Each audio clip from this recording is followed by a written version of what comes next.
রাব্বিল আলামিন। এরপর আল্লাহ বলতেছেন আলহামদুলিল্লাহি রাব্বিল আলামিন। সারা জীবন আমরা কি অর্থ করি? সমস্ত প্রশংসা একমাত্র আল্লাহর জন্য, তাই তো? গোটা বিশ্বজগতের রব আল্লাহর জন্য। আসলে আরবির কিছু শব্দ আছে, এই শব্দের অ্যাকচুয়ালি বাংলায় কখনো পরিপূর্ণ অর্থ করা সম্ভব না। তার ভিতরে একটা হলো আলহামদুলিল্লাহ। কোনো অবস্থাতে পরিপূর্ণ বাংলায় অনুবাদ করা সম্ভব না। যেমন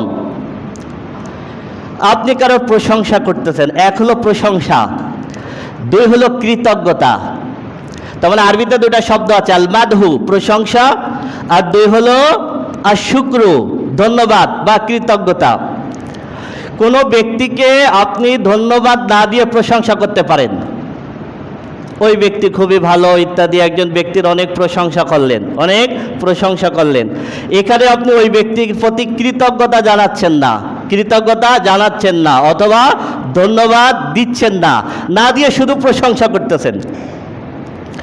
এরপরে আসুন, আপনি কোনো একটা বিপদে পড়েছেন পথে, সেই এমন একজন ব্যক্তি আপনাকে বিপদে সহযোগিতা করলো, সাহায্য করলো, ওই ব্যক্তিকে আপনি পছন্দ করেন না, ওই ব্যক্তি প্রশংসনীয় ব্যক্তি না, আপনি ওই ব্যক্তির প্রশংসা করেননি, কিন্তু আপনার সহযোগিতা করার সাথে সাথে আপনি তাকে বলতেছেন থ্যাঙ্কস, আপনাকে ধন্যবাদ। তার মানে প্রশংসা না করে ধন্যবাদ দেওয়া যায়, প্রশংসা না করে কৃতজ্ঞতা প্রকাশ করা যায়, আবার কৃতজ্ঞতা প্রকাশ না করে প্রশংসা করা যায়, প্রশংসা করা যায়। কিন্তু হামদ এমন একটা শব্দ, যেই শব্দের ভিতরে প্রশংসাও আছে, ধন্যবাদও আছে। সুবহানাল্লাহ। তার মানে যাবতীয় প্রশংসা, যাবতীয় ধন্যবাদ, কৃতজ্ঞতা কার জন্য? আল্লাহর জন্য। এক শব্দের ভিতরে আল্লাহ রাব্বুল আলামিন প্রকাশ করেছেন। তার মানে হলো আল মাদহু ওয়া শুকরু লিল্লাহ। এবার বলতে পারেন তো আল্লাহ এইভাবে বলতে পারেন আল মাদহু ওয়া শুকরু লিল্লাহ। তা কোরআনের একটা মজেজা হলো, কোরআন সংক্ষিপ্ত কথায় অনেক কিছু বোঝায়, এটা হলো কোরআনের একটা মজেজা। দুই আল মাদহু বা শুকরু লিল্লাহ যদি এমন হতো, তাহলে মাঝখানে একটা ওয়াব আসতো, যেটা আরবি ব্যাকরণে হরফে আতফ। হরফে আতফ যখন দুটো শব্দকে ভাগ করে, তখন এমনটা অর্থ হতো যে আল্লাহর কিছু কাজের জন্য আল্লাহকে ধন্যবাদ, আল্লাহর কিছু কাজের জন্য আল্লাহর প্রশংসা। কিন্তু আল্লাহ তো সমস্ত সব কিছুর জন্য আল্লাহ প্রশংসাও পাওয়ার যোগ্য, ধন্যবাদও পাওয়ার যোগ্য। সুবহানাল্লাহ। এই জন্য আল্লাহ বলেছেন আলহামদুলিল্লাহ, আলহামদুলিল্লাহ। তার মানে সমস্ত প্রশংসা, কৃতজ্ঞতা আল্লাহর জন্য। এরপরে আসুন, আমরা প্রশংসার জন্য হামদ বাদে আরবিতে যে শব্দটা ব্যবহার করি, সেটা হলো আলমাদ। এই মাদের মাদ মানে বলতে যে প্রশংসাটা বোঝায়, এই প্রশংসার ভিতরে মিথ্যা থাকতে পারে। তার মানে হলো, আপনি কোনো অনুষ্ঠানে একজন মেহমান আসছে, নেতা আসছে, আপনি ধুমতে তার প্রশংসা করতেছেন, মুখে করতেছেন, অন্তর থেকে না। হতে পারে এই প্রশংসাগুলো মিথ্যা।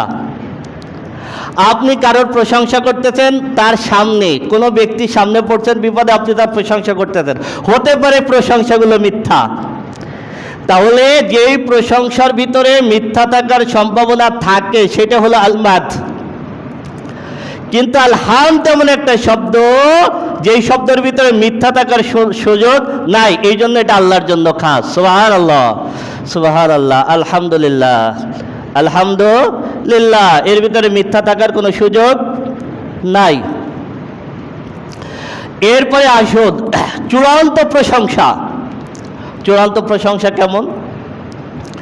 একজন শিল্পী খুব সুন্দর গান গায়, আপনি তার প্রশংসা করতে পারেন।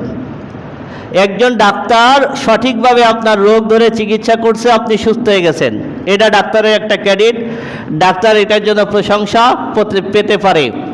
একজন ভালো লেকচারার খুব সুন্দর লেকচার দিচ্ছে অথবা ওয়াজ করতেছে, আপনি হয়তো তার প্রশংসা করতে পারেন। আপনি সুন্দর একটা ফুল দেখে সে ফুলের প্রশংসা করতে পারেন। এই যে মাকলুকাতের যে প্রশংসা, এইটা হলো আলমাদ, মাকলুকাতের যে প্রশংসা।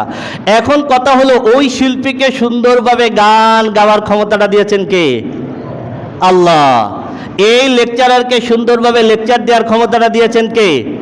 আল্লাহ। এই ফুলকে সুন্দরভাবে তৈরি করেছেন কে? আল্লাহ। তাহলে আপনি মাকলুকাতের যত প্রশংসা করবেন, এই প্রশংসাগুলো চূড়ান্ত প্রশংসা কার? আল্লাহর। এইটা হলো আলহামদুলিল্লাহ, এটা হলো আলহামদুলিল্লাহ।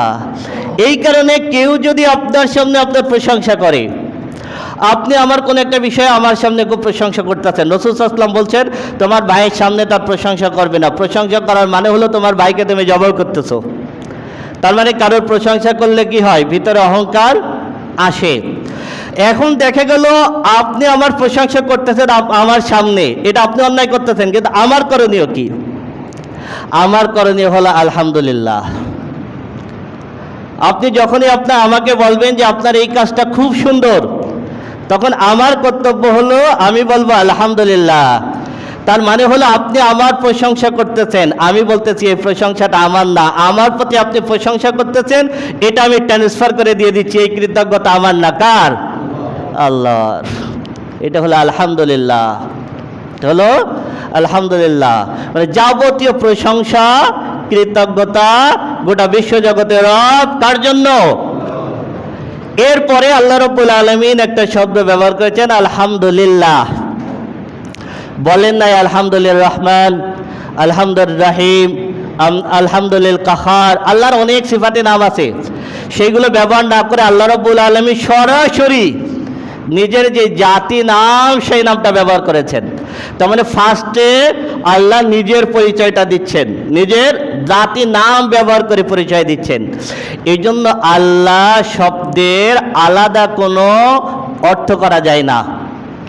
অনেকে আল্লাহকে ইংরেজিতে লেখেন গড, এটা লেখার কোনো সুযোগ নাই। আল্লাহকে আপনি ইংলিশে লিখলে আল্লাহই লিখতে হবে, কারণ আল্লাহর কোনো দ্বিবচন বহুবচন হয় না। কিন্তু আপনি ইংরেজিতে গড লিখবেন, এটার আপনি দ্বিবচন বহুবচন স্ত্রীলিঙ্গ পুরুষলিঙ্গ করার সুযোগ থাকতে পারে। আমরা অনেকে ফার্সি ভাষায় বলি খুদা, এটাও বলা ঠিক না। তার মানে আল্লাহকে আল্লাহই বলতে হবে। বাংলায়ও যদি লিখি আল্লাহ, আমি যে ভাষায় ট্রান্সলেট করি না কেন, এই নামের আলাদা কোনো ট্রান্সলেট হয় না, আল্লাহ আল্লাহই।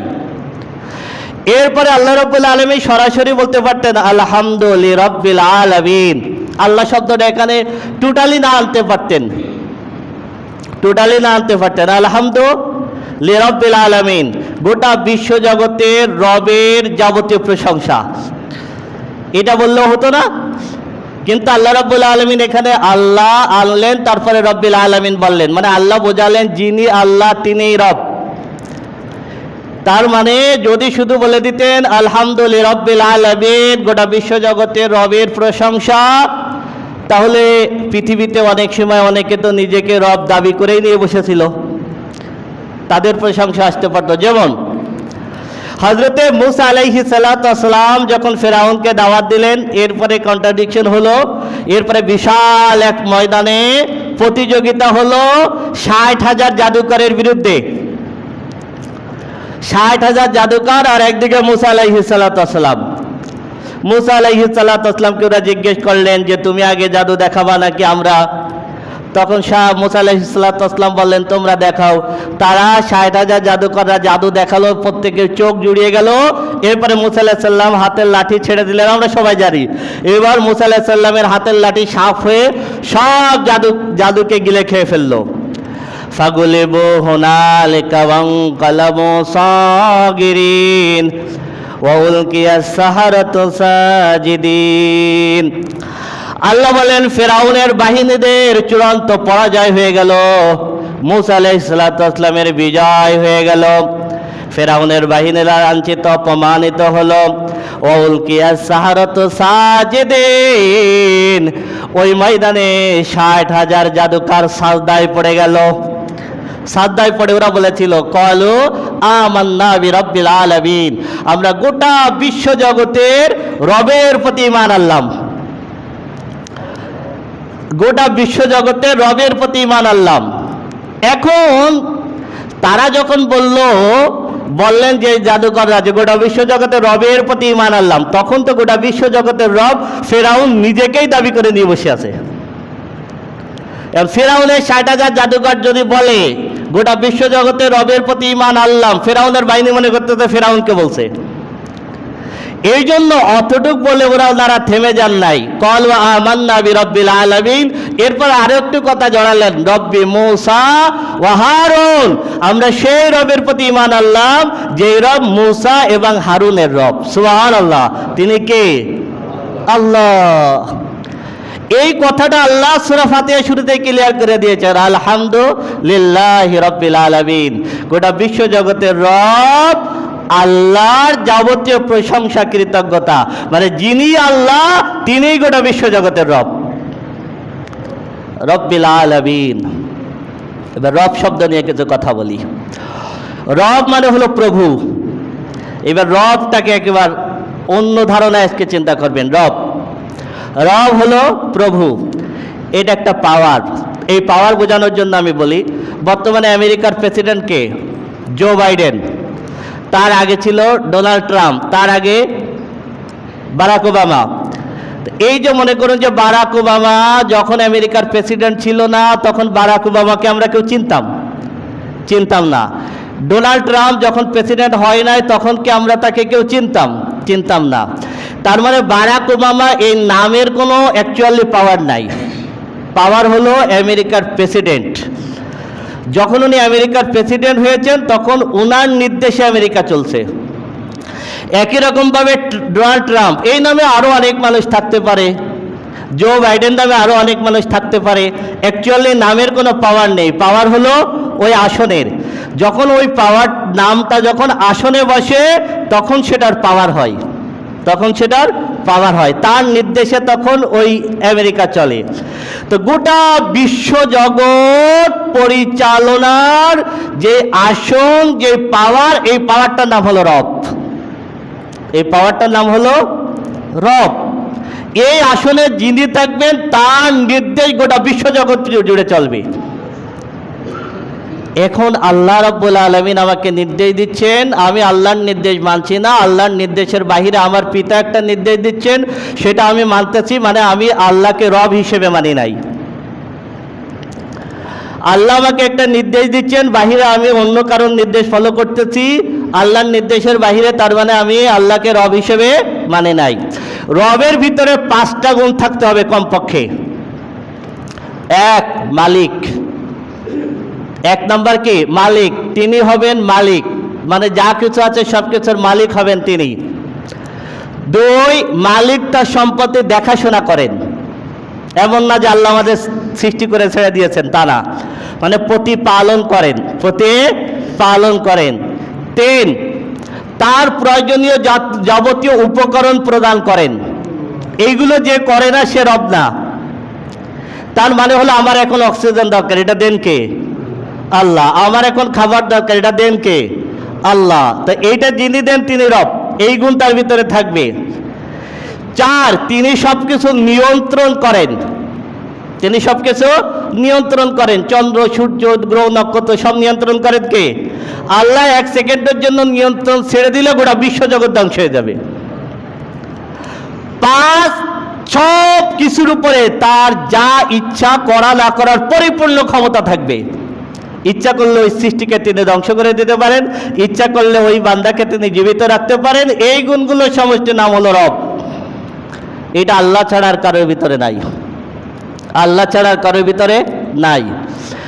এরপরে কথা আসুন, যেখানে শিক্ষক থাকবে সেখানে আর একটা সম্পর্ক থাকবে ছাত্র, যেখানে বস থাকবে সেখানে আর একটা সম্পর্ক থাকবে তার অধীনস্থ কর্মচারী, যেখানে রব থাকবে সেখানে আর একটা সম্পর্ক থাকবে বান্দা বা দাস। যখন আল্লাহ আমাদের রব, তখন আমরা তার দাস আর স্বাধীন, এর ভিতরে পার্থক্য হলো, দাসের নিজস্ব কোনো স্বাধীনতা নেই, দাস সেটাই করবেন রব যেটা নির্দেশ দিবেন। এই সম্পর্কটা অটোমেটিক, মানে রব যেটা নির্দেশ দিবেন, দাস সেটাই করবে। এটা হলো রব আর আব্দের ভিতরে সম্পর্ক। তার মানে আল্লাহর নির্দেশের বাহিরে চলার কোনো ইচ্ছা শক্তি আব্দের ভিতরে থাকবে না। যদি থাকে তাহলে সে আল্লাহকে রব হিসেবে মানল না। মক্কার কাফের মুশরিকরা আল্লাহকে বিশ্বাস করত, কিন্তু আল্লাহকে রব মানত না। অনেকগুলো এক্সাম্পল দিই, দেখেন, ওয়ালা ইন সাআলতাহুম মান খালাকাস সামাওয়াতি ওয়াল আরদা লা ইয়াকুলুন্নাল্লাহ। আল্লাহ বলেন, হে রাসূল, আপনি কাফের মুশরিককে জিজ্ঞেস করেন আসমান জমিন কে সৃষ্টি করেছে, তারা বলবে আল্লাহ। তার মানে তারা আল্লাহকে সৃষ্টিকর্তা হিসেবে মানত, কিন্তু ইবাদত করত লাত মানাত উজ্জার। তার মানে তারা আল্লাহকে বিশ্বাস করত সৃষ্টিকর্তা হিসেবে, তারা আল্লাহকে বিশ্বাস করত। তার প্রমাণ রাসূল সাল্লাল্লাহু আলাইহি ওয়াসাল্লাম যখন নবুয়ত পান নাই, রাসূল সাল্লাল্লাহু আলাইহি ওয়াসাল্লামের পিতার নাম কি? আব্দুল্লাহ। আব্দুল্লাহ মানে কি?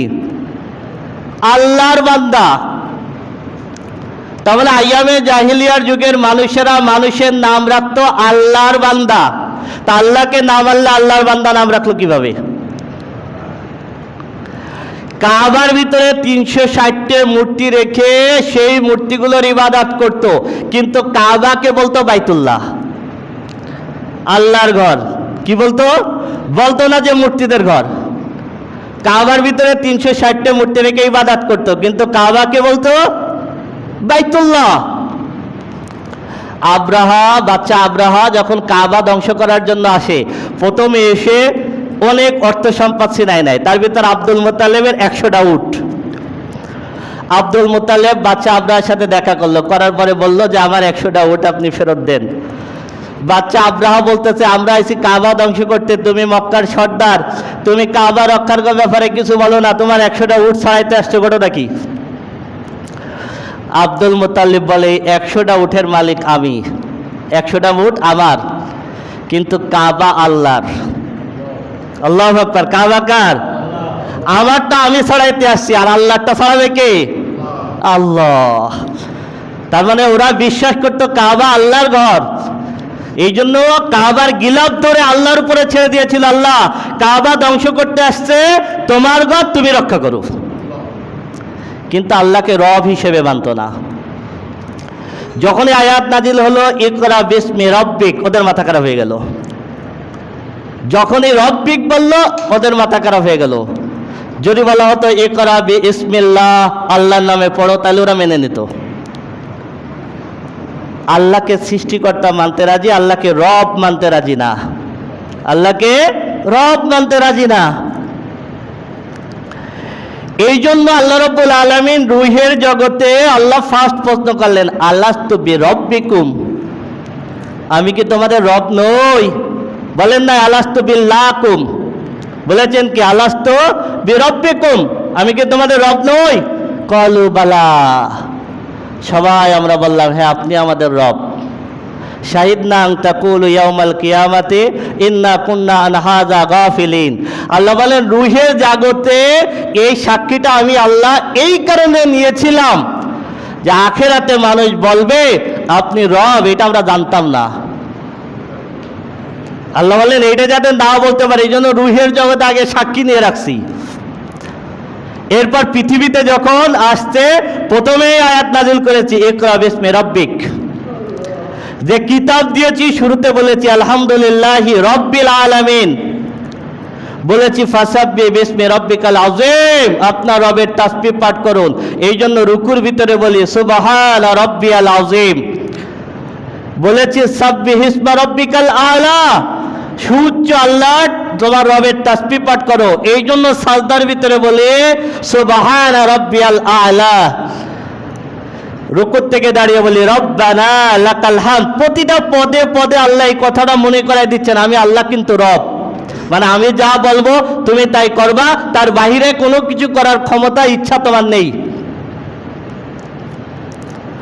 এরপরে মানুষ যখন মারা যাবে, সূরা ইব্রাহিমের 27 নম্বর আয়াত আল্লাহ বলতেছেন ইসাব্বিতুল্লাহুল্লাযীনা আমানু বিল কওলি সাবিতি ফিল হায়াতিদ দুনিয়া ওয়া ফিল আখিরাহ ওয়া ইউদিল্লুল্লাহু যালিমিন ওয়া ইয়াফআলুল্লাহু মা ইয়াশা। আল্লাহ বলেন কবরে যখন মানুষ যাবে তখন মানুষকে যে প্রশ্ন করা হবে, ঈমানদাররা দুনিয়া এবং কবরে একই কথার উপরে দৃঢ় থাকবে। ফার্স্ট প্রশ্ন করা হবে মান রব্বুকা, বলা হবে না যে মানিল্লাহ আল্লাহকে, তা প্রশ্ন করা হবে না। ফার্স্ট প্রশ্ন করা হতে হবে মান রব্বুকা, তোমার রব কে। এবং কবরের প্রশ্নটা মুখস্থ উত্তর হবে না, পৃথিবীর আমল অনুযায়ী হবে। মানে পৃথিবী যে মানুষটা তার গোটা জীবনে আল্লাহকে রব হিসেবে মেনে আল্লাহর নির্দেশ মোতাবেক চলেছে, আল্লাহকে রব মেনেই চলেছে, ওকে যখন প্রশ্ন করা হবে মান রব্বুকা, একমাত্র সেই বলতে পারবে রব্বি আল্লাহ, আমার রব হলেন আল্লাহ, আমার রব হলেন আল্লাহ। তাহলে রব বোঝা গেছে। আলহামদুলিল্লাহ রব্বিল আলামিন। আলামিন মানে হলো যত জগৎ আছে, রুহের জগৎ, দুনিয়ার জগৎ, মায়ের কোলের জগৎ, কবরের জগৎ, আখেরাতের জগৎ, জমিনের জগৎ, আসমানের জগৎ, যত জাতি আছে, যত জগৎ আছে, সব জগতের রব কে?